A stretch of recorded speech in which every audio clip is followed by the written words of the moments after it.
Saglit na silent po. Kapasok na po tayo sa presensya ng Panginoon. Pilitin na po natin ang ating katawan, relax ang ating sarili.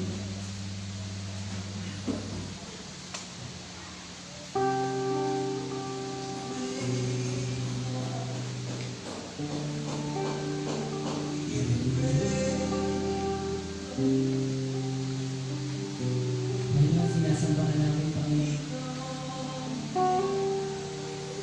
Ulitin namin, Panginoon. Dahil napakaraming rason, Panginoon, para ulitin tayo. There are so many reasons to bless your name. There are so many reasons to glorify your name. Na lahat ng iyo, Panginoon, yung dahilan kung bakit kami dito sa ating Lord. Yan ang dahilan kung bakit namin itinataas ang aming mga kamay. Yan ang dahilan kung bakit namin itinataas ang aming boses, Panginoon. At isa rin yun sa dahilan kung bakit kami mga sumisigaw at sasayaw, Panginoon, sa invitation. So many, there are so many reasons to bless your name. Napakaraming rason, Panginoon, para purihin ka, Panginoon. Kaya, Panginoon, sa mga oras na ito, tanggapin niyo ang aming pagsamba, Panginoon. Sa mga oras na ito, Lord, kami magpupuri sa iyo, Panginoon. Panginoon, hayaan niyo kami pumasok sa presensya niyo, Lord. Panginoon, hayaan niyo kami, Panginoon, maramdaman. Hindi na nawala sa mga ating sinagpong. Nakita ang higoy, Lord. Handa kami gawin ang lahat, Lord. Sa worship you, praise you, Lord. Bless your name, Lord. Bless you, Lord.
Lord, I worship your holy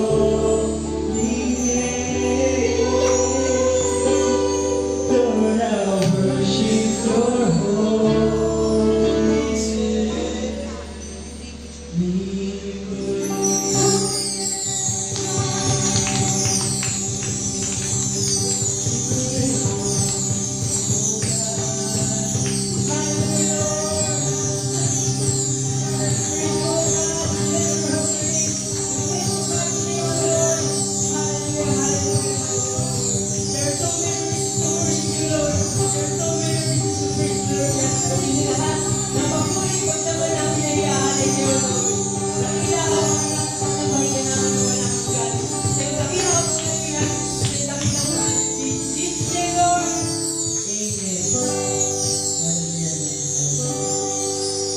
will continue, Lord, to worship you and praise you, Lord. Hallelujah.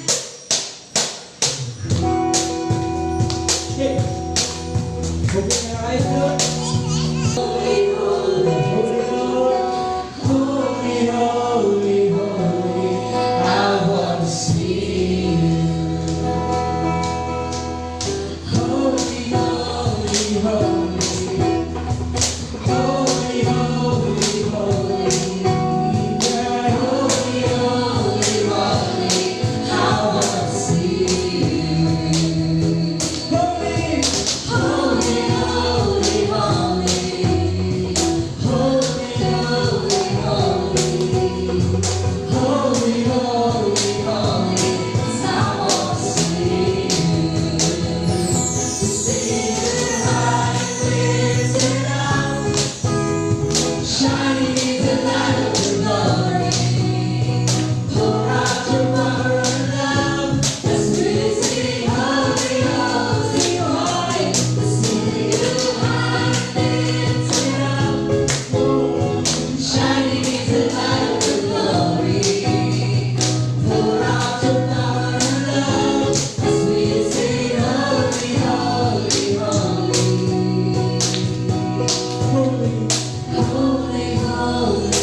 You are good.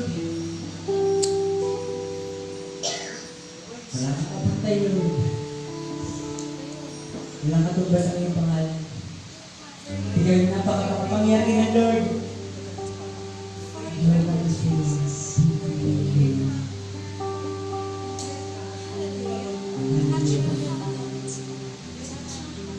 your holy name.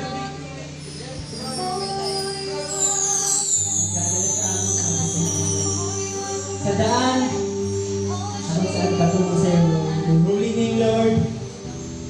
Nagbibigay ng kalahatan sa amin, Lord. Your beautiful name, O God. Give us strength, Lord. Your wonderful name, Lord. Nagigit sa amin, Panginoon. Salamat po sa akin. Dahil hindi niyo kami pinapabayan, Lord. Kasi tayo, nagulog kami sa inyo, Panginoon. Marami kayo nandiyan dahil sa amin. Lord, kahit napakarami, Panginoon, nakasalan na nagawa namin, Panginoon. Still na nandiyan pa kayo sa amin, Panginoon. Sa aming gabi. Hindi niyo kami pinapabayan.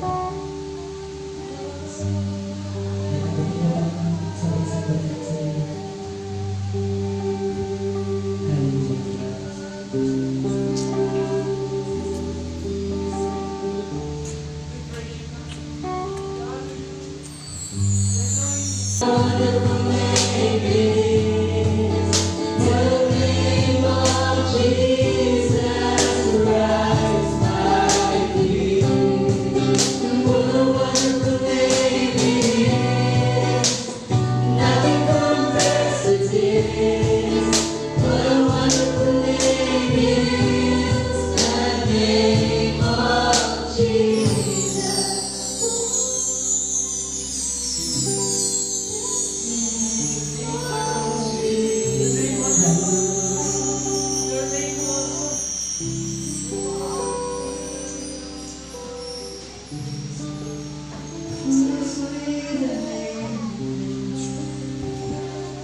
stood before you, silence the voice of sin and rain. The heavens are roaring, praise of your glory, for you are raised to life again. You have no rival, you have no equal, now and forever, God, yours is the kingdom, yours is the glory, yours is the name above all names. What a powerful name it is! What a powerful name it is!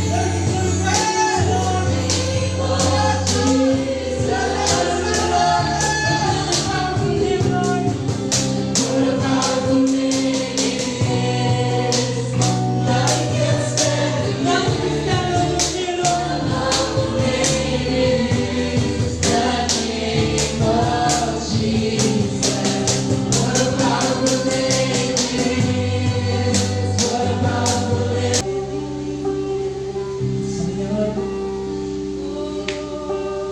Maraming salamat sa pagtanggap sa amin, Lord.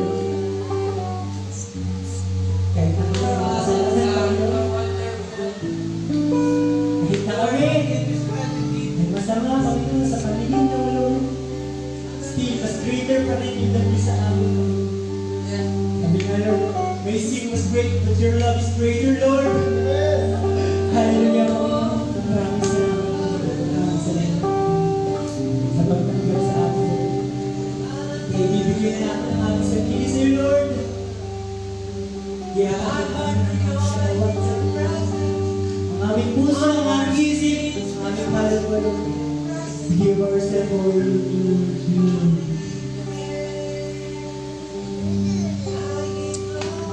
Hallelujah.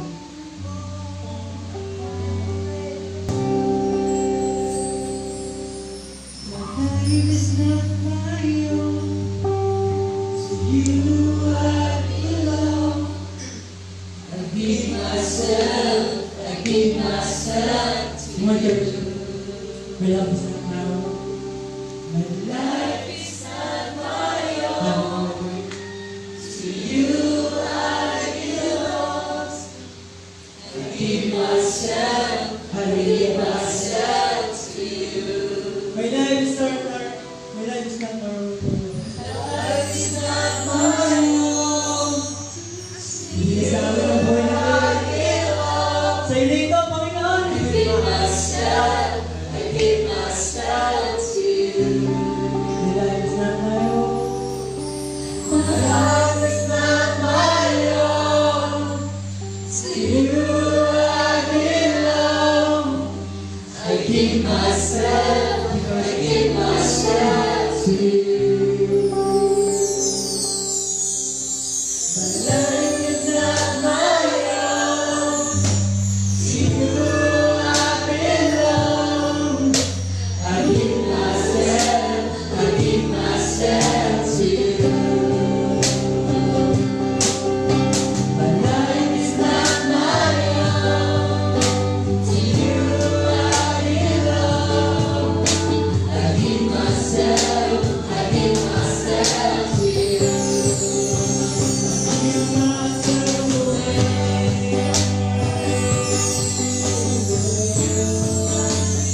Give myself away. So you can use me. I give myself away.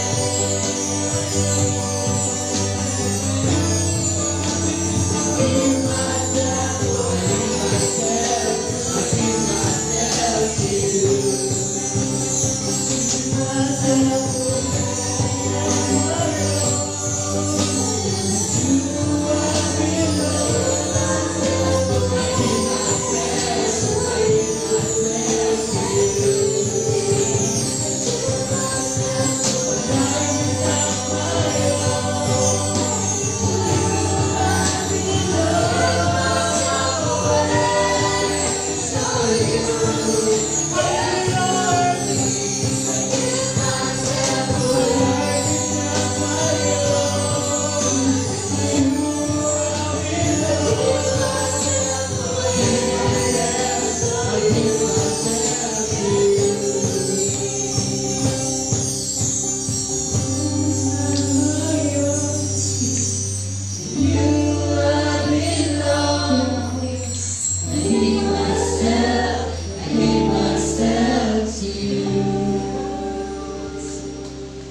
Lord. Inaamin sa inyo, Panginoon, ang buhay namin, Lord. Kayo po bahala, humawa sa amin, Lord.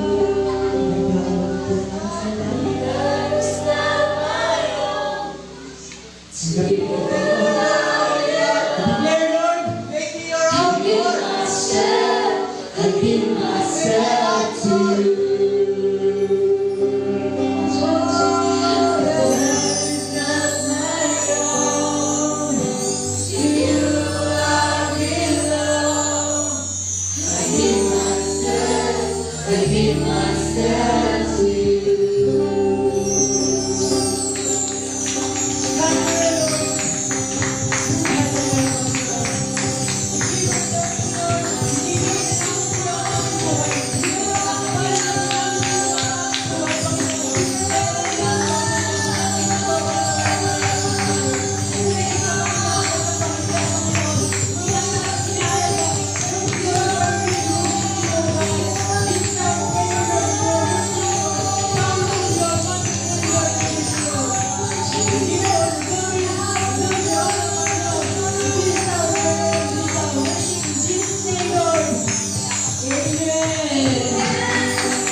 Amen. Ito ang decision. Pwede natin pagin muna sandali ito. Dito na lang muna tayo, eh. Dito na lang muna tayo. Dito tayo. Pagin muna natin ito. Kaya nilagyan ng tali yan para hindi muna makakasama. Ayan, para hindi tayo kalat. Yan, dito tayo. Yan, ang mga magaganda, mga konti, mga ano. Alam niyo, yung huling kanta,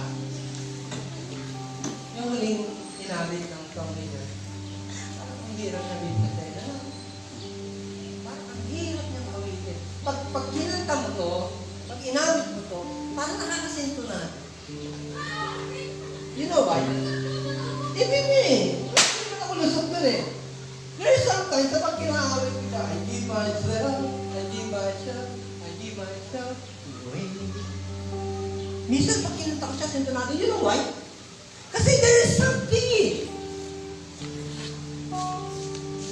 There is something sa puso natin na ayaw natin biniwan. Hello? There is something in our attitude, there is something in our ways na parang ang hirap bitiwan. Na parang, Lord, huwag muna. Pwede ba 1/4 muna? No, parang gano'n eh.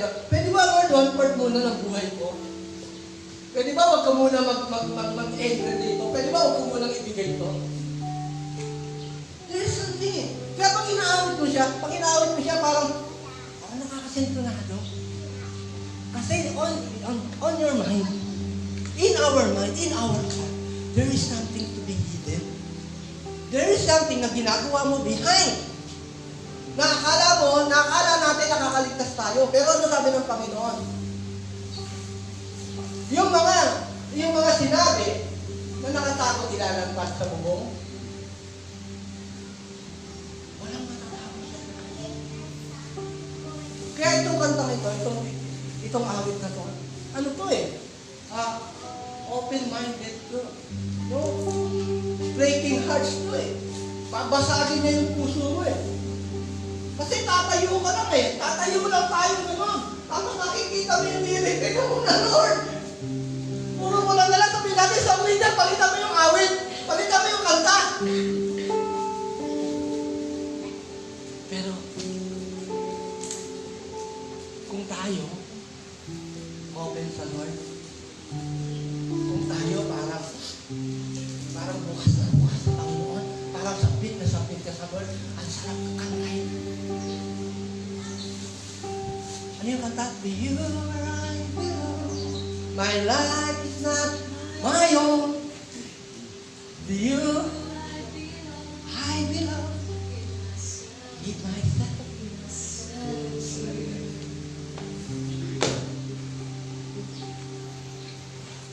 Ang sarap! Ang sarap!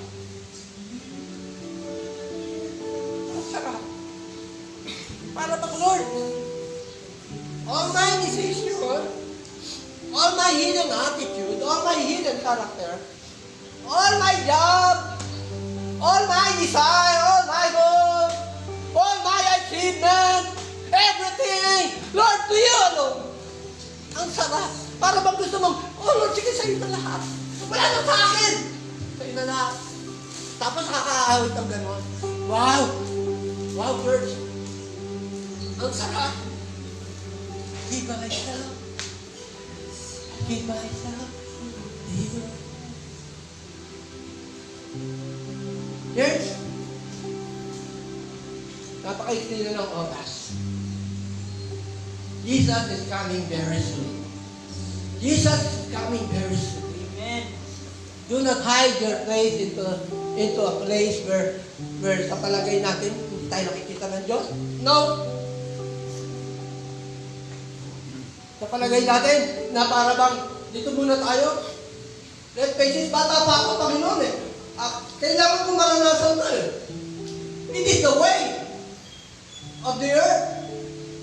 Baka mamaya, Lord, pagdating ng edad ko ng 50, magkaroon ako ng pagkukulang sa sarili ko, ba't hindi ko siya naranasan. Mga loneliness. Jesus is coming very soon. Jesus is coming very soon. Masarap yung mabuhay ka sa Panginoon. Pag nag-uusap kami ni Pastor Diego, ito sana, pag nasa bahay kasi, ibig sabihin tama Pastor, Diel lang, Diel, sana, yung naranasan natin, naranasan nila. Masarap eh. Masarap, para bang confident ka na lahat ng ginagawa mo, kasama mo si Lord. Church, let's start again. Madalas tayo sing it with your heart. Sing it in the decision right now. Kantahin mo to, awitin natin to ng may decision na sa puso.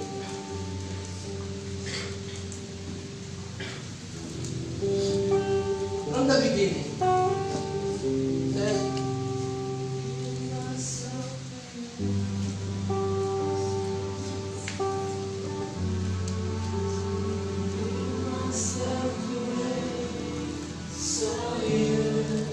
Can use me, myself away.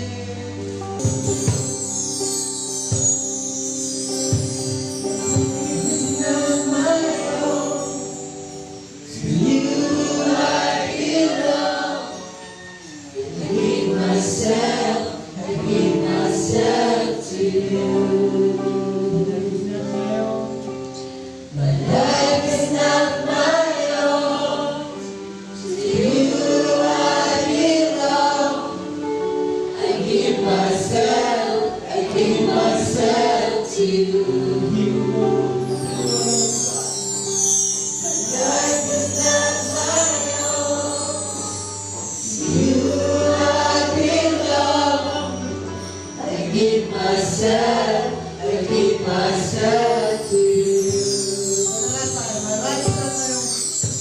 My life is not my own. To you I belong. I give myself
give you praise dahil hindi kami nagkamali, Panginoon.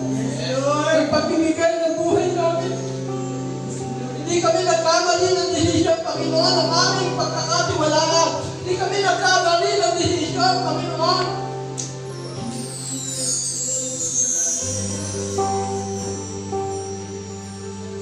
Ng aming pagbibigay ng papuri at pagkanda. God,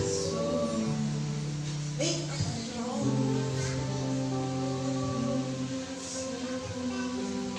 Make us God.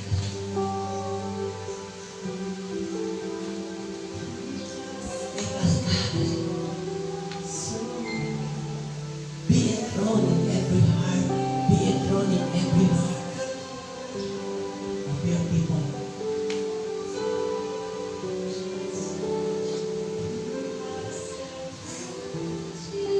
Hallelujah. We thank you, Lord. We thank you, God. Abba, through your beloved Son, Jesus, this is our desire to present our life to you, to give our life to you.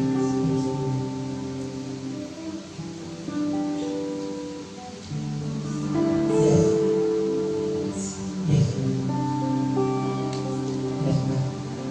In Jesus' name. Amen. The psalmist said, and let's hear the word of the Lord to our messenger. Amen.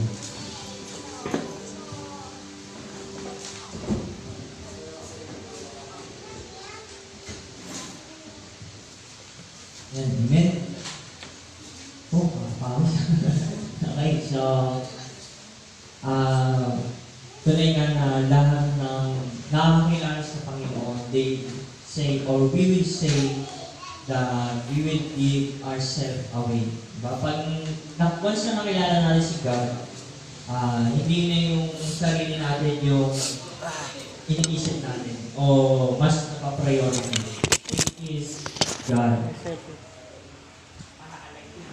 Naka-live yun? Buti hindi na siya hulog. Okay, so, isa sa pwedeng maging word sa I give myself away is yung word na trust.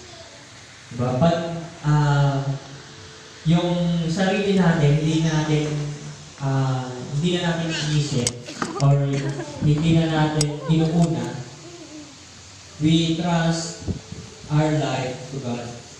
Yung buhay natin, pinagkakatiwala natin sa Panginoon. Hinahayaan natin na si Lord yung gumawa para sa buhay natin.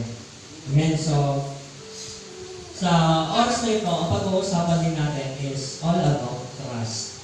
Amen. So, last time, ang pinag-usapan natin is all about Lego bricks. And ngayon, yung pag-uusapan natin.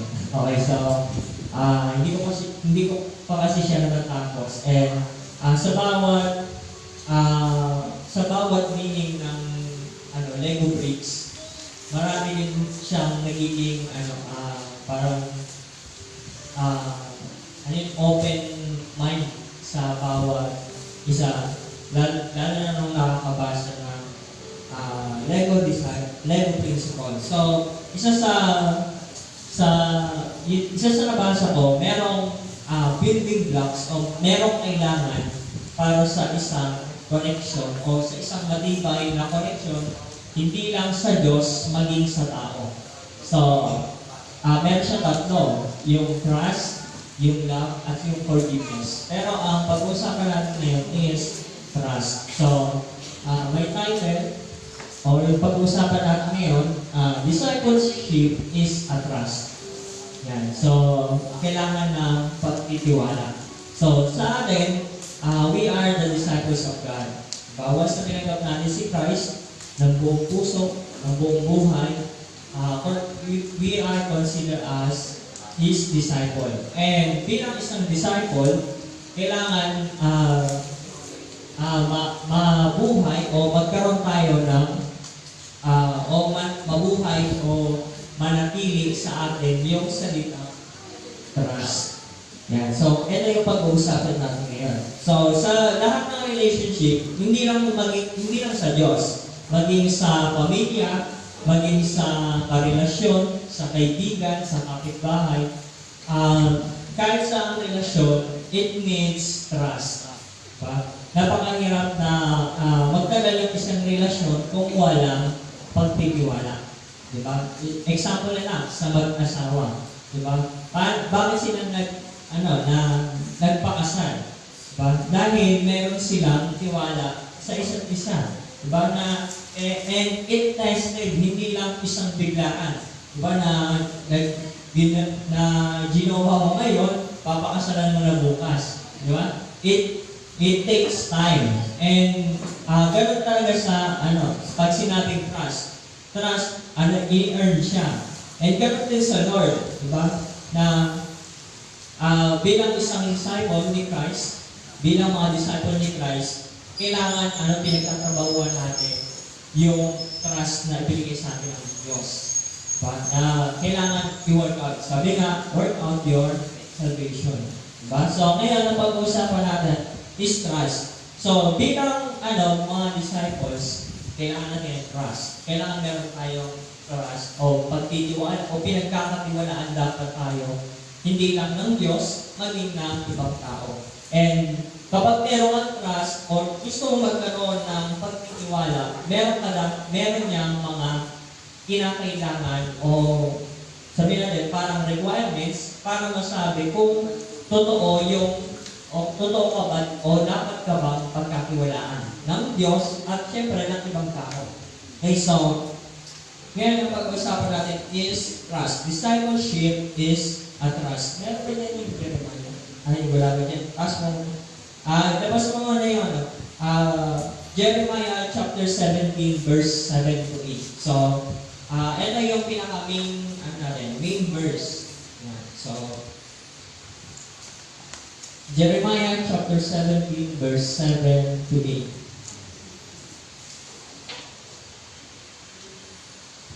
Ayan, sabi doon, blessed is the man who trusts in the Lord and whose hope is in the Lord.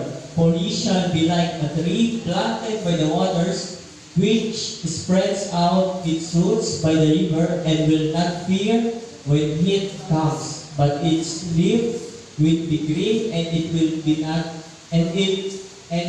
be anxious in the year of that drought, nor will cease from yielding fruit. Okay, so let's pray. Panginoon, maraming salamat sa oras na ito, sa pagkakataon na ito na kami muling nagsama-sama upang magpuri, sambahin ka, Panginoon, sa Espiritu at katotohanan. Lord, we trust our life in you, Lord. Sa oras na ito, hindi sa buong buhay namin agad, ipinagkakatiwala namin ito sa iyo. Nawa, Lord, gabay mo ang siyang maghari sa amin, ang pagmamahal mo, ang kapatawaran mo, O God. Hallelujah. Lord, sa oras na ito, bigyan mo kami ng knowledge and wisdom upang maintindihan namin kung ano yung pagiging isang disciple na may trust, hindi lang sa ibang tao, maging sa iyo, Panginoon. Hallelujah. Lord, lahat ng ito'y kami para sa iyo lamang. Buksan mo aming puso at isipan, O God, na maintindihan namin ito na simple, practical, at madaling maunawaan. Thank you, Lord. Ito ang aming dalangin sa pangalan ni Jesus. Amen. Okay, so, relationship needs trust. And kapag meron kang trust, or kung patitiwalaan ka, dapat meron ka itong mga bagay na ito. So, una, next na yung number 1. Okay, so, relationships need trust, and trust needs truth or pagiging totoo. Yan. So, kailangan totoo ka. When sa mundong ito, naganap na yung kawalan ng tiwala. Diba? So, paano magsasabi? Example, sa botohan, sa gobyerno, o kahit saan man. Diba? Ang tao,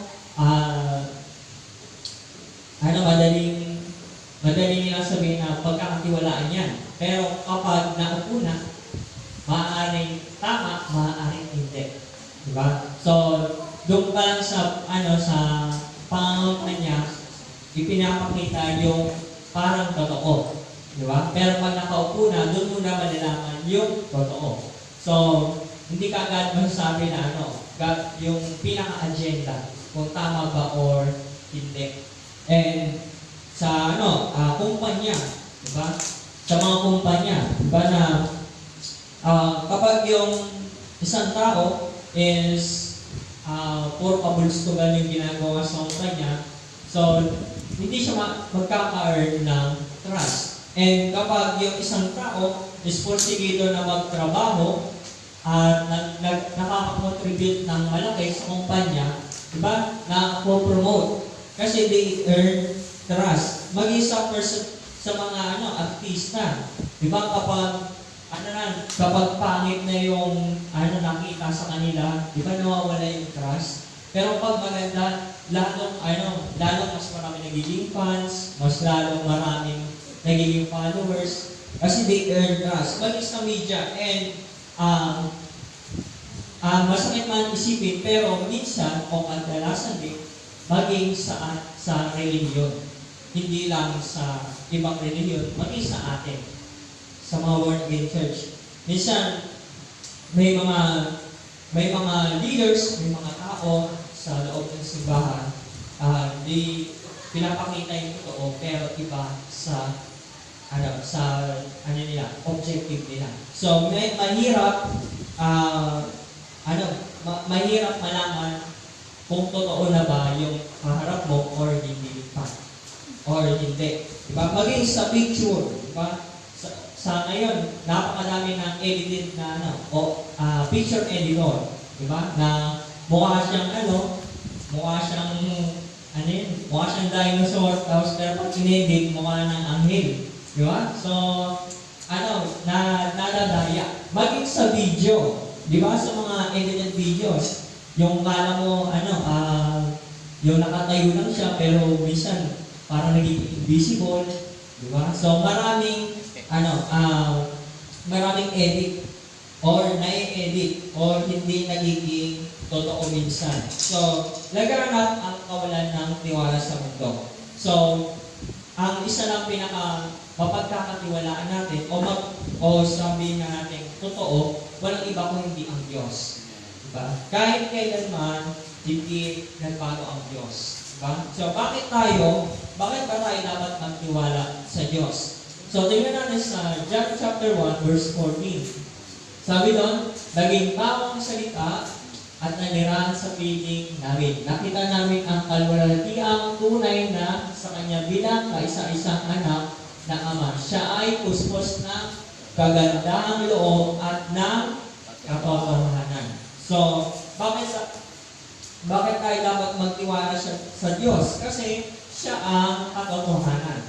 Diba? Na sa mundong ito, ang pinaka-dapat bigyan natin ng trust dapat natin pagkatiwalaan. Walang iba at unang-una dapat ang Diyos. Diba? So, at tayo bilang mga Christians, dapat pag nagtitiwala tayo sa Diyos, dapat trustworthy din tayo sa tao. Kasi, nagre-reflect. Diba? Meron nga tayong, bilang mga disciples ni Christ, kailangan meron tayong connection sa Diyos at connection sa tao.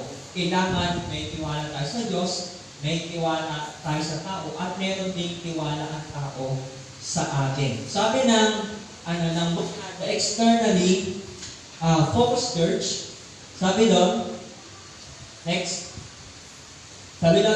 ayaw na ng mga tao sa katotohanan dahil naniniwala silang walang pwedeng pagkatiwalaan. Diba? Ang sakit? Diba? So, ang mundo ay puno na ng mga nasaktan ng mga dapat ay nagmahal sa kanila. Mga taong dapat mapagkakatiwalaan. Bago pakikinggan ang mga iglesia, kailangan munang maibalik nila ang pagtitiwala ng mundo. Diba? So, makikita namin dito na kapag yung isang church o isang leader o isang Christian nagtitiwala sa Panginoon, nakikita rin yun sa kanila dapat.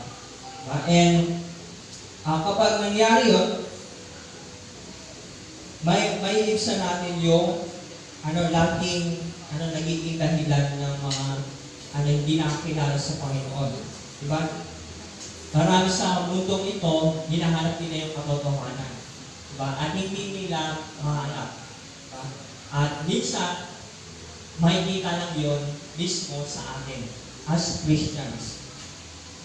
Okay, so, meron akong example. So, meron isang pastor, nag-preach siya, tapos, exaggeration of preach. Sabi niya, magsisi na kayo sa inyong mga kasalanan. Dahil pag hindi kayo nagsisi, mapupunta kayo sa impyerno, susunugin kayo ng buong buo. Tapos may mga uod, may mga kung ano-ano sa katawan ninyo. Kumbaga, pag na-express yan ng mga sinasabi niya, laging exaggerated. And one time, merong isang lumapit sa kanya. Tapos, sinabihan siya. Sabi, pastor, baka pwedeng, pakibawasan yung exaggerated na, words. Tapos, syempre masakit yun, diba? Pero, sabi, the truth will set you free. So, pinagwala yung pastor, and nung mga sumunod na preaching, binalikan niya yung sinabi niya.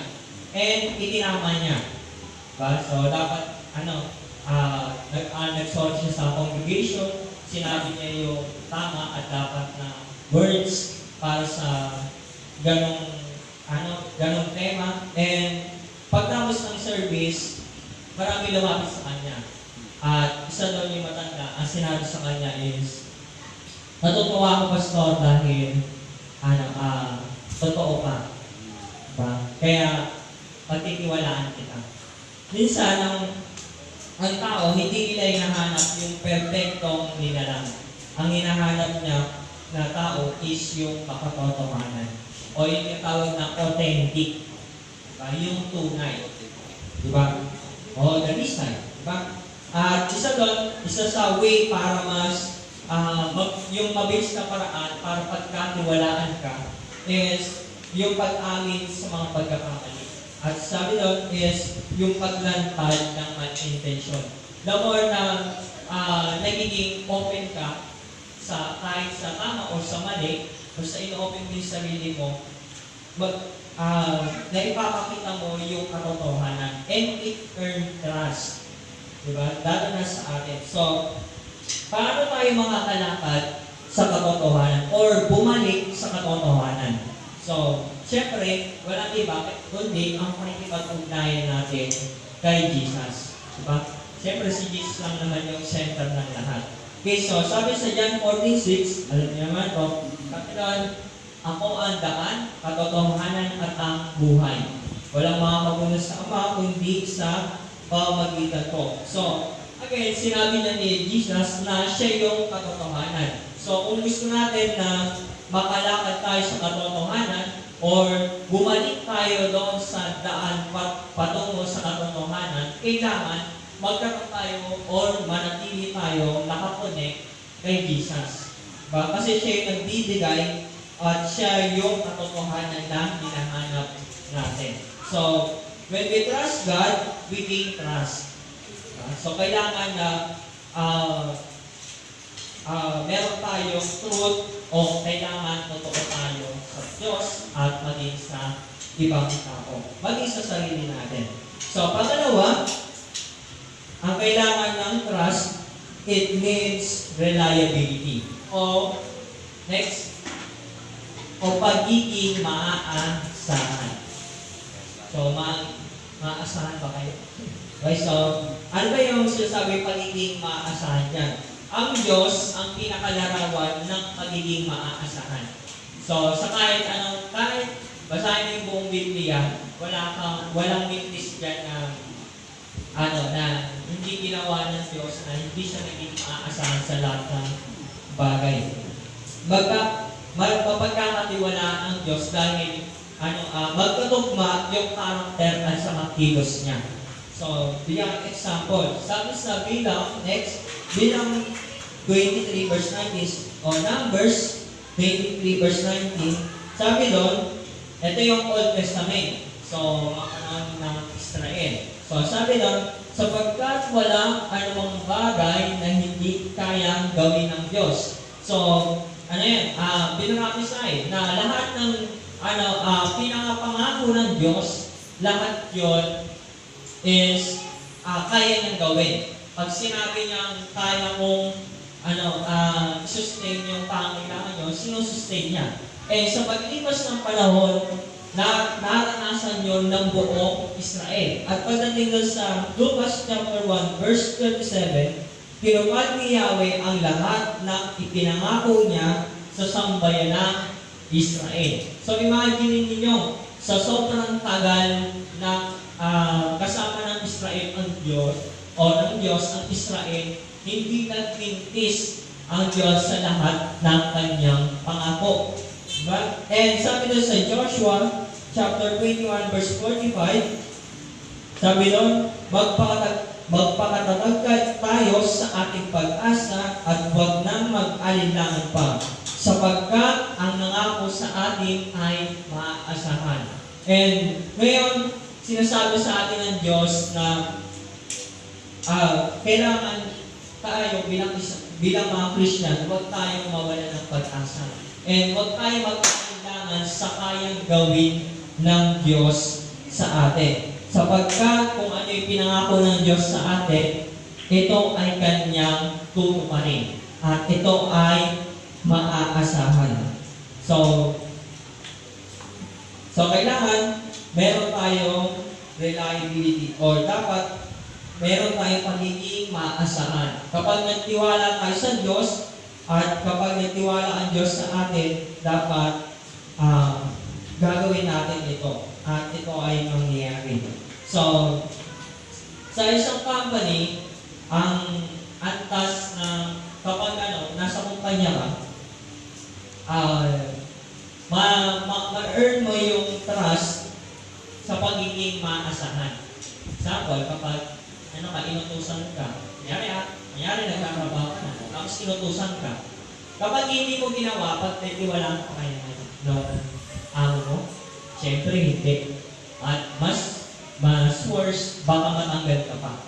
Diba? Pero, kapag ikaw naman ay inutusan at ginawa mo ng ginawa, it earned trust. Diba? At maaaring, maging kalikit mo pa yung boss. Diba? So, ganoon din sa atin. Ang susi sa pagiging maaasahan ay gawin simple lahat yung bagay-bagay. And syempre, yung pagtupad sa mga pangako. Bigyan example, sabi ng Matthew chapter 5, verse 37, sabihin mo na lang kung oo, at hindi, kung hindi. Sapagkat anumang sumpang idaragdag, dito ay buhat na sa masama. So, bakit hindi tayo nagiging maasahan? Kapag paulit-ulit na tayo nangako at hindi naman natin ginagawa. Ba? So, example, sa atin, as a church, ba? Pag sinabi natin, papala out natin yung isang kapatid, ba? Tapos di natin ginawa. Ba? Bumababa yung trust. O yung pagiging maaasahan. Baka mangyari is humanap ng iba na pwedeng gumawa doon. Ba? Kapag sinabi mo ipag-pray kita, pero hindi mo na talaga ginagawa.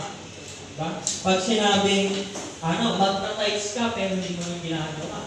Pag sinabing mag-ministry ka, pero hindi mo na ginagawa. Diba? Nawawala yung, tinatawag na pagiging maaasahan. And kapag nawala, pag hindi na tayo inaasahan ng mga tao sa mga bagay na pinangako natin, they lose or we will lose their trust. At kapag nawala yung trust, nawala yung trust sa atin, hindi na natin sila ma-reach out. Hindi natin maipapakita yung kabutihan at pagmamahal ng Diyos sa kanila.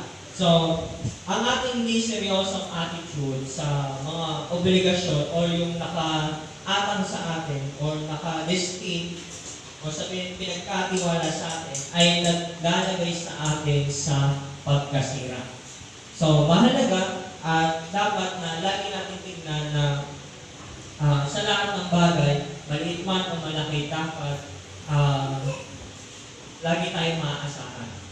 Kaya sabi doon, kung oo, oo. Pag hindi, hindi. Okay? So, talaga bang maaasahan tayo sa lahat ng ating pakikitungo o pakikipag-ugnayan sa ibang tao? Maaaring hindi sa lahat. Diba? Pero, kung magiging maingat tayo sa mga desisyon or sa mga gagawin natin, ay maaaring maaaring tumaas yung pagiging reliable natin sa ibang tao. Okay? So, higit na mahalaga, magiging maasahan tayo kung magtitiwala tayo kay Jesus. Diba? Kasi hindi natin kaya maging reliable all times. Diba? Pero kapag lagi tayong nagtitiwala sa Panginoon or lagi tayong lagi natin iniisip na ang Diyos ay palagi maaasahan, makakayanan natin at ibibigay natin o ibibigay ng Diyos ang mga kailangan natin, lalo na sa pagiging maaasahan. So, pangalawa, kailangan maging reliable tayo. Kaya sabi ng 2 Corinthians 1:20, verse 128, sabi nun, sapagkat kay Kristo, ang lahat ng pangako ng Diyos ay palaging oo. So, lagi maaasahan ng Diyos. Kapag dumadating tayo sa point na nag-miss na tayo sa mga pangako natin, sa Diyos, sa tao, sa ibang mga bagay, lagi tayong lumapit sa Diyos. At lagi natin ibigay yung trust natin sa Diyos na siyang magbibigay ng pagiging reliable sa atin. Okay? So, yan. So, trust means truth. Kailangan totoo. Pangalawa, kailangan maaasahan. Pangatlo, kailangan ng unity or pagiging isa. So, hindi na yung pagiging isa na yung may relasyon. Maging pagiging isa sa sarili. So, upang maging isa ang sarili, kailangan ng tinatawag na integridad. O sa English ay integrity. Yan. So, ano ba yung integrity? O ang pagkakaroon ng integrity o integridad. Ang pagkakaroon ng integridad ay pagsama-sama ng bawat bahagi para makabuo ng isang kabuuan. So, ito yung nagiging problema ng church. So, ito yung is talagang reality. Diba? So, paano siya naging reality? Nagdududa yung mga unbelievers, o sabihin natin, yung mundo. Yung mundo sa mga Christians, tayo. Diba? Nagdududa ang world sa atin, mga Christians, dahil hindi nagtutugma yung paniniwala, pananalita, at gawa natin. So, ganito example. So, example is, nakikita nila na si church ka. Pero paglabas mo, nagmumura ka. Diba? So, paano na-confuse sa kanila? Yan ba yung yan ba yung merong Lord? Diba? So, yan ba yung mapagkakatiwalaan? Diba? Yan ba yung sinasabi nilang may Diyos sila? So, nagkakaroon ng problema. And isa pa is, pag nagpayo ka ng payo, tapos di ba naman ginagawa? Diba? Sabi, payo ka ng payo. Diba? Christian ka pa naman, pero hindi mo magawa. Diba? And malaking problema yon sa atin as a church, as Christians. Kaya, kapag hindi tayo maaasahan sa mga bagay sa buhay sa atin o buhay natin, maaaring hindi nagkakaisa ang lahat ng bahagi sa ating buhay. So, para magkaroon ka ng integridad, kailangan iisa yung sarili mo sa lahat ng bagay.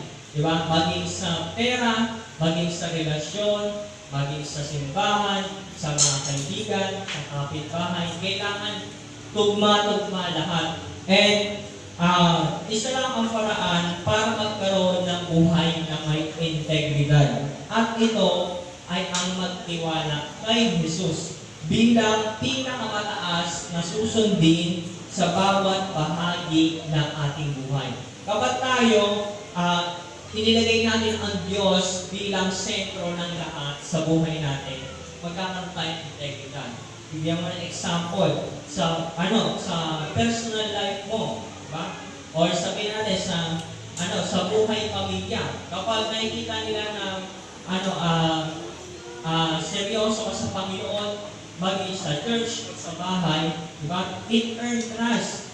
And it earn integrity. Sa mga kaibigan, diba? Kapag nakikita nila nag-worship ka sa Lord at maging sa labas, nakikita nila nag-worship ka o yung mga ginagawa mo is na ayon sa kalooban ng Diyos, it earn integrity. Nagkakaroon tayo ng integridad. At kapag meron tayong integridad, mas malaki yung chance na pagkatiwalaan tayo ng Diyos at ng tao. So, sabi sa Marcos chapter 1 verse 22, namangha ang mga tao sapagkat nagtuturo siya ng may kapangyarihan, hindi tulad ng mga tagapagturo ng kautusan. So, si Jesus Christ ang pinaka-best example ng integrity. Kasi simula nung dumating siya dito, hanggang umalis siya, ipinakita niya sa kanyang buhay, sa kanyang salita, sa kanyang gawa, na siya ay mapagkakatiwalaan. Diba? So, ganun din sa atin. So, kung gusto natin na mapagkakatiwalaan tayo, kailangan i-build natin yung integrity na meron tayo.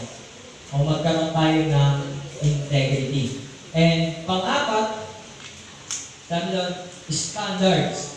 So, kailangan mag-standard ka. So, may-standard ba tayo? So, yan yung pang-apat. Para magtiwalaan tayo, kailangan meron tayong sinusunod o meron tayong pamantayan. So, meron mga example. Alam niyo yung, next mo, alam niyo ba ito? Alam niyo ba yun? Okay, titingin sa katabi. Dito lang. Picture. Okay, so, ang baboy. Okay, ang baboy, okay, so, ang baboy, kapag kinausap mo, anong isasagot? Ay, galing ha. Galing ha. Okay, so, ano ulit? Sabi doon, pag kinausap mo yung baboy, ang nani sagot ay oink-oink. Diba? Tapos, ang baboy, maaasahan siya kahit sa ang bagay. Diba? Pwede mong alagaan, pwede mong kainin. Diba? So, pwede kahit anong luto. Adobo, lechon, o kung ano man. Diba? Reliable siya. And, iisa lang siya. Baboy siya noon, baboy siya ngayon, baboy siya magpakailanman. Diba? So, hindi mo bago itsura niyan. Baboy pa rin yan. Diba? So, yung baboy meron siya tatong bagay.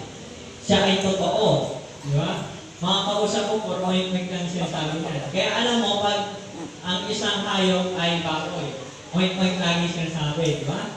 And reliable. Maaasahan yan. Pwede mo yan gawing kaibigan, pwede mo din kainin. At pangatlo, siya ay meron siyang unity. Diba? Kahit tumagal pa ng ilang taon, baboy at baboy pa rin yan.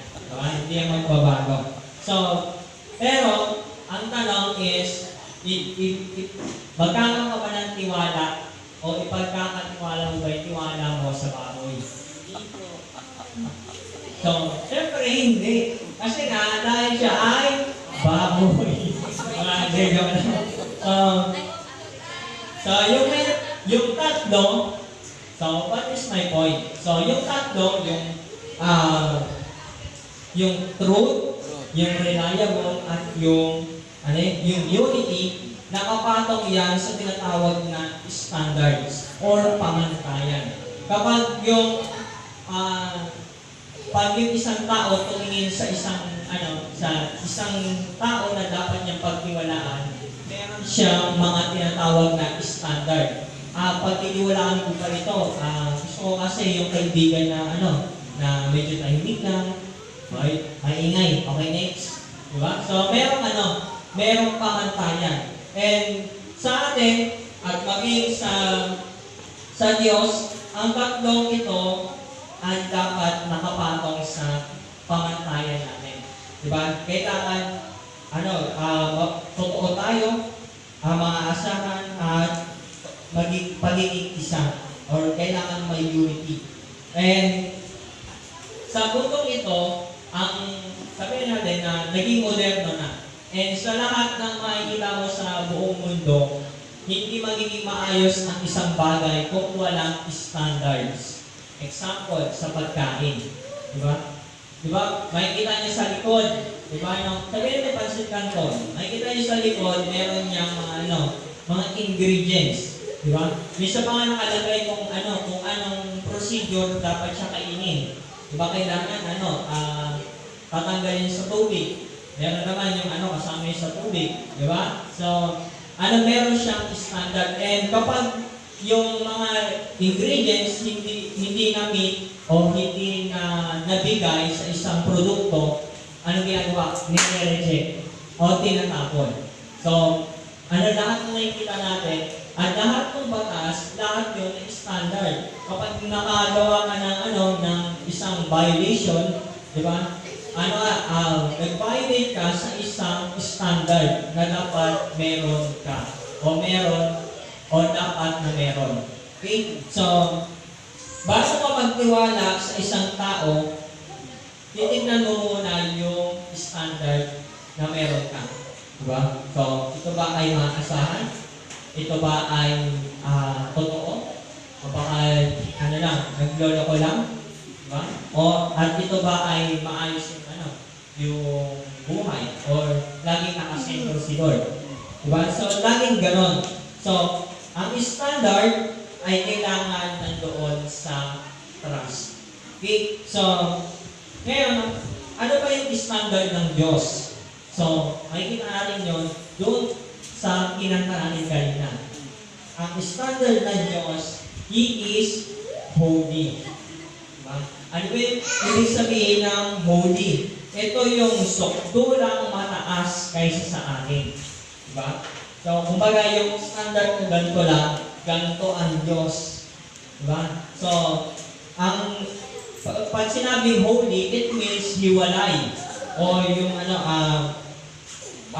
hiwalay.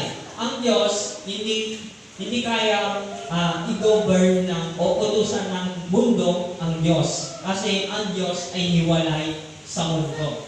Diba? So, it has a power. And, napakataas. And sabi sa 1 Peter chapter 1, verse 15 and 16, dahil ang Diyos na pumili sa inyo ay banal, dapat din kayong magpakabanal sa lahat ng inyong ginagawa. Sapagkat nasusulat, magpakabanal kayo sapagkat ako'y banal. So, merong standard ng Diyos. At ang standard ng Diyos ay holy or holiness.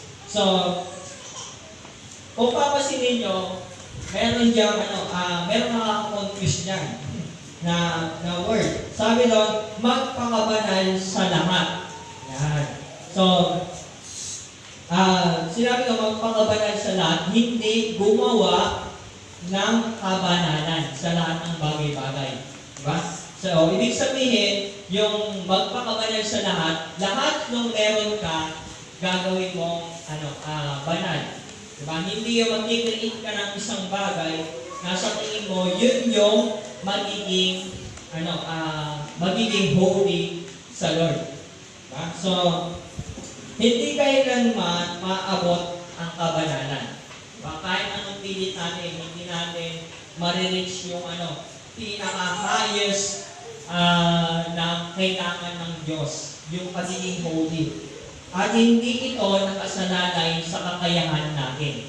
Diba? Kaya kahit na anong gawin natin, kaya nga lagi tayo umiiyak, Lord, baka naman, Diba? Kahit naman po, kahit naman ngayon lang, diba? Or kahit ilang minuto lang, ma-reach namin yung dapat na pamantayan mo sa amin. Diba? So, hindi ito nakasalalay sa ating kakayahan, kundi sa katotohanan, pinili tayo ng Diyos upang maging banal dahil sa pag-ibig.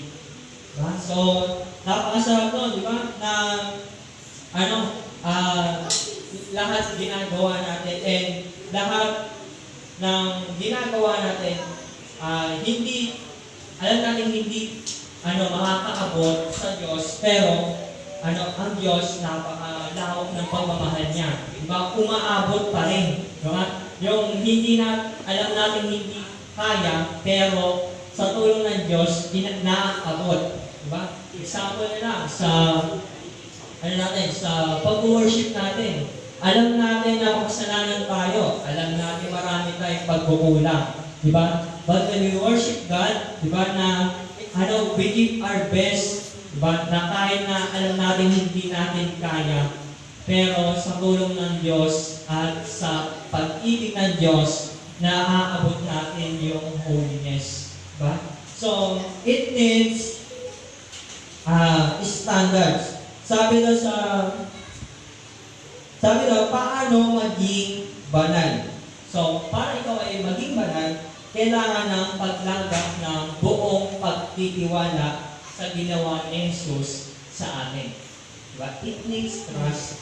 Trust pa rin sa Panginoon. Ang pagtiwala na ang pagpili at kalooban ng Diyos ay gawin tayong banal. So, meron akong example dito. Genesis chapter 2, verse 3. Sabi doon, at binasbasan ng Diyos ang ikapitong araw at kanyang ginawang banal, sapagkat sa araw na iyon, nagpahinga ang Diyos sa lahat ng gawain na kanyang ginawa. So, may kita natin doon yung at kanyang ginawang banal. So, paano yung ginawang banal? Anong ginawa niya? Nagpaka-hirap-hirap ba siya? Diba? So, ang ginawa niya is tumahimik, nag-enjoy. Diba? In-enjoy niya yung lahat ng creation niya, lahat ng ginawa niya. Anong pinapoint doon? Ang gusto ng Diyos, masiyahan tayo hindi sa pagpupursigi, kung hindi sa presensya niya. Diba? Ang kasi sa atin, sa mga Christians, pag linggo, parang hirap na tayong lumapit sa Diyos. Diba? Kasi marami na tayong iniisip. Pero ang totoo, dapat kapag araw ng worship o araw ng pagsamba sa Panginoon, dapat ang nagiging focus natin is masiyahan tayo sa presensya ng Diyos. Kasi yun yung yun yung itinatag niya at yun yung dapat na gawin natin. Diba? So, hindi sa pagpupursige, kung hindi sa pamamahinga at pag-enjoy sa isang relasyon sa Diyos. So, pag linggo, kailangan yung pagod na pagod ka. Diba? Kailangan relax ka sa presensya ng Diyos. Kasi yun yung gusto niya. At yun yung itinilaga niya sa ikapitong araw. Diba? So, kapag tayo, natutunan natin na maintindihan yung pamantayan ng Diyos, magiging magaan ang lahat, magiging simple ang lahat. So, ang pamantayan ng Diyos ay nakakita sa atin kahit paano. Diba? So, they will trust us. So, kaya dapat, sabi na sa Matthew 5 verse 16, gayon din naman, dapat ninyong paliwanagin ang inyong ilaw sa harap ng mga tao upang makita nila ang inyong mabubuting gawa at papurihan ang inyong amang nasa langit. So, kailangan yung pamantayan ng Diyos is nakikita sa atin. Kailangan laging nakadepende tayo sa Panginoon. And last is ang trust, it needs time or panahon. So, ang panahon ang magpapatunay sa atin sa pagiging totoo at pagiging maaasahan. So, hindi yan yung isang iglap, masasabi mo na mapagkakatiwalaan yan. It takes time. Diba? At sa paglipas ng panahon, it also builds integrity. Diba? Habang tumatagal ka sa Panginoon, dapat mas lalo nakikita na ikaw ay nasa Panginoon. Diba? At nabubuhay ka para sa Panginoon. Kaya ang tama yung sabi nung sa kanta, di ba? I give myself away. Hindi lang dapat kinakanta. Dapat isinasabuhay. Kasi sa pagdaan ng panahon, doon makikita kung totoo ba yan o hindi. Diba? So, and the standards affects time. Makikita ang tunay na katapatan natin sa paglipas ng panahon. Kaya, nabubuo yung pagtitiwala sa paglipas ng panahon. Kaya dapat tayong lalong magtiwala sa Panginoon. And sabi na sa Hebrews chapter 13 verse 8, si Jesucristo ay hindi nagbabago kailanman. Siya ay kahapon, ngayon, at bukas. Diba? So, yung maipagkatiwala natin sa Diyos, yung trust natin, malaking bagay yan sa atin sa paglipas ng panahon.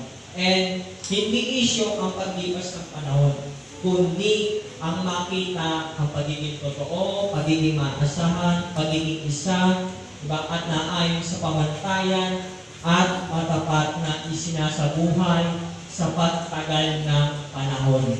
Diba? So, masasabi mo na, Lord, mapagkakatiwalaan ako. Okay, sige, ganito ka. Magtiwala ka sa akin after years. 5 years, 10 years, 20 years, 70 years, 100 years, o kahit ilang years pa yan. Ang tanong, nandun ka pa ba? O nandun ka pa ba sa presensya ng Diyos? So, it takes time.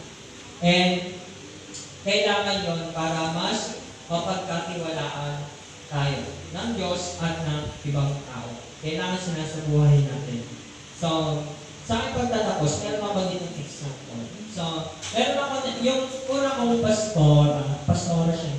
Una kong pastor, nakatira sila sa Catanduanes.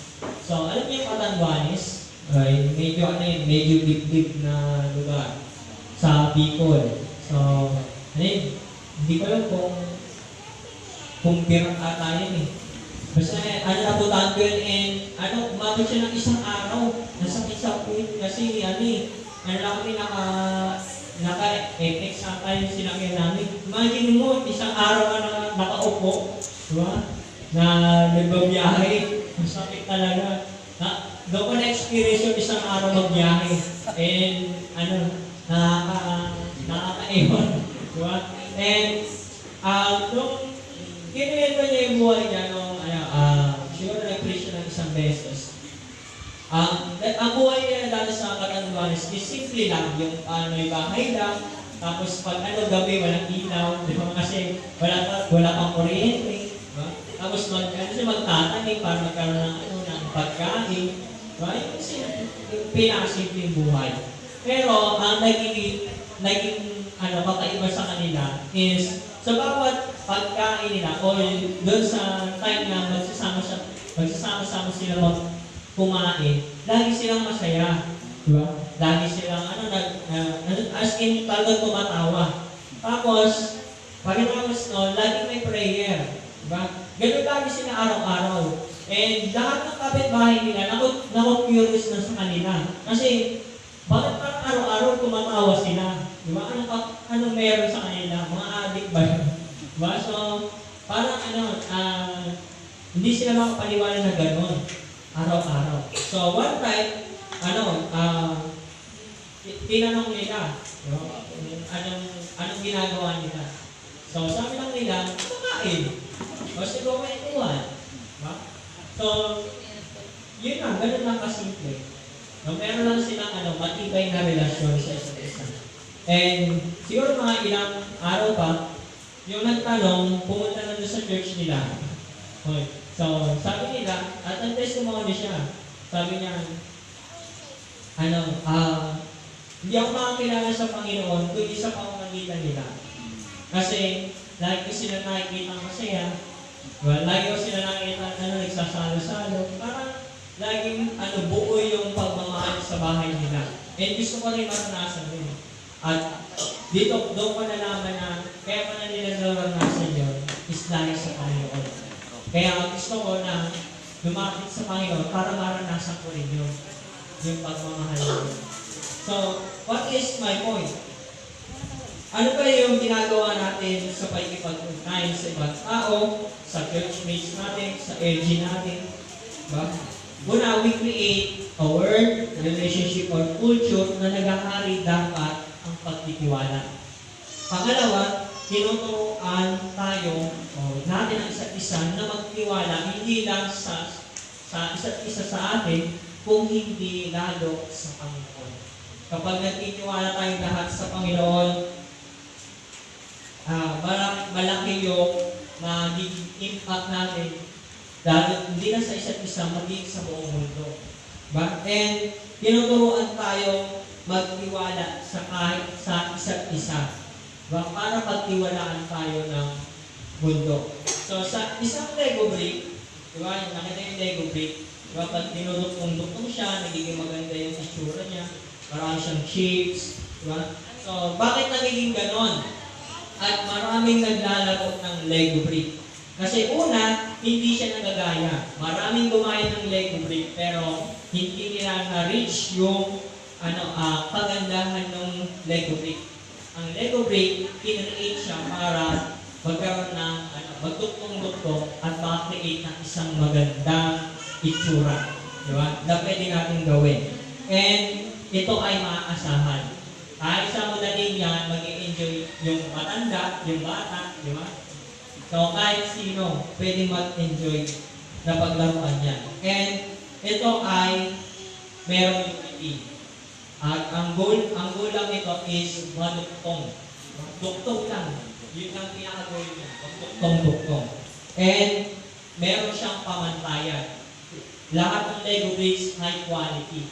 Diba? May mahal, may mura, pero lahat yan hindi ginawa ng basta-basta. And last is, simula noon hanggang ngayon, at siguro kahit hanggang matapos yung panahon, lagi may Lego brick. Diba? Kasi naka-destin yan para paglaruan. So, ang Lego brick lagi maasahan. So, dapat tayo rin. Diba? Una sa Diyos. So, kailangan maging totoo tayo sa Diyos kung gusto natin na pagkatiwalaan tayo ng Diyos. So, kailangan maging open ka sa Panginoon. Diba? I-open mo yung puso mo. I-open mo kung ano yung nararamdaman mo, kung ano yung gusto mo. Diba? Maging open ka sa Panginoon. And it needs reliability. Kailangan doon sa mga gustong ipagawa sa inyo ng Panginoon, dapat nagagawa natin. Siyempre, ang pinakagusto lang naman ng Diyos is masiyahan tayo sa presensya niya. Diba? Yun yung pinakamasarap na part. And pangatlo, kailangan meron tayong unity or pagiging isa sa ating sarili. Dapat meron tayong integrity na kahit sa parte o aspeto ng ating buhay, lagi dapat nandoon ang Diyos. At dapat laging una ang Diyos. Hindi lang nandoon, kung hindi, inuuna pa rin ang Diyos. Diba? Sa pera, sa trabaho, sa kaibigan, diba? Sa bahay, sa mga karelasyon natin, o kahit saan pa man, dapat laging una ang Diyos. Para makikita ng Diyos at ng ibang tao na tayo ay mga-Diyos. And pang-apat, kailangan meron tayong standard. At ang dapat na sinusunod natin standard ay standard ng Diyos. Diba? At last is, sa pagdaan ng panahon, dapat simula ngayon hanggang sa matapos ang buhay natin, lagi tayo nasa Panginoon. Diba? So, balik natin sa yung sa main verse, Jeremiah chapter 17, verse 7 to 8. Blessed is the man who trusts in the Lord. Patuloy na yung nagtitiwala sa Panginoon, we will bless. We will bless ang Panginoon. And kung and whose hope is the Lord. For he shall like me a tree planted by the waters. So, nakita niyo yung puno, di ba na kapag yung puno, nakatanim siya doon sa maraming semento, sa tingin niyo tatagal yun? Unless na matubig sa ilalim. Pero kadalasan kapag simentado na isang place, mahirap na lumaki yung isang puno. Lalo na kung kukunti yung lupa. Pero kapag yung isang puno, nakatabi siya doon sa laging may maagos na tubig, diba? Mas lalong lumalaki. So, ganoon din sa atin. Kapag lagi tayong nakadikit sa Panginoon, na siyang nagbibigay ng buhay sa buhay natin, diba? Laging umaapaw yung pagpapala sa atin ng Panginoon. So, kailangan lagi tayong magtiwala sa Panginoon upang magkaroon din tayo ng tiwala sa ibang tao at ang tao ay magtiwala sa atin. Okay, so, magsitay tayo na. So,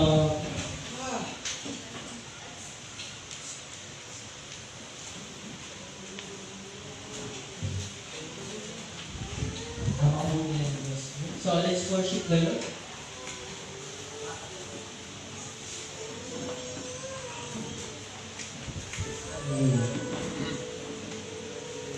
Yung apat na binigay ng Pastor Jero.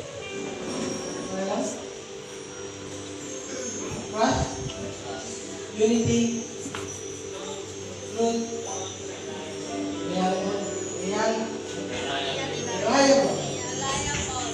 Lahat ko niya, kanina na tutuwa ako.